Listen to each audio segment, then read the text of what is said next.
বিশ্ব থেকে যত জালেম আছে এর শিকড় আমরা উপড়ায় ফেলবো, এবং ইনশাআল্লাহ আমরা সব মাজলুমদের পাশে থাকবো। মূল জায়গায় এতটুকু না, বাস এখানে থাকি।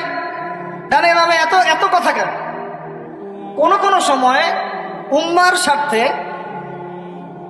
কথা গোপন করতে হয়, কোন কোন সময় উম্মার স্বার্থে এমন কথাও গোপন করতে হয় যা আমার বলা উচিত ছিল, উম্মার স্বার্থে করতে হয়। কারণ আমি যদি এখন এই কথাটা বলি তাহলে উম্মার বিভক্তি আরেকটু বেড়ে যাবে।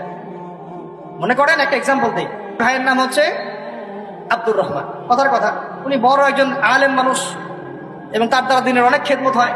একটা বই বেচারা লিখেছেন, বইয়ের মধ্যে কিছু তথ্য ভুল আছে। মনে করেন এটা আমার দৃষ্টিগোচর হয়েছে, আরো কয়েকজনের দৃষ্টিগোচর হয়েছে, তার নাম্বার আমার কাছে আছে, আমি তার সাথে চাইলেই কন্ট্যাক্ট করতে পারি। এখন আমার করণীয়টা কি বলেন তো?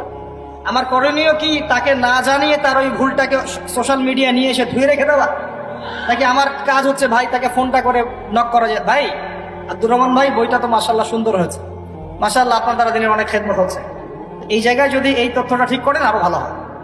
বা আপনি আপনার পরের বইয়ে পরের কিতাবের মধ্যে এটা সংশোধন করেন, অথবা আপনি পরের লেকচারে এটা আপনি যাদের সামনে বলে দিয়ে কোনটা করা উচিত ছিল বলেন? সমালোচনার সুস্থ সংস্কৃতি নেই আমাদের মধ্যে, সমালোচনার সুস্থ সংস্কৃতিও নেই আমাদের মধ্যে। মনে করেন আমাদের এখানে একজন রাজনৈতিক নেত্রী আছেন বা নেতা আছেন, কাজ করছেন অনেক ভালো, ভালো কাজের প্রশংসা করতে হবে কিনা? এখন কিছু খারাপ কাজ করে ফেলেছেন মনে করেন, এখন আপনার প্রথম কাজটা কি?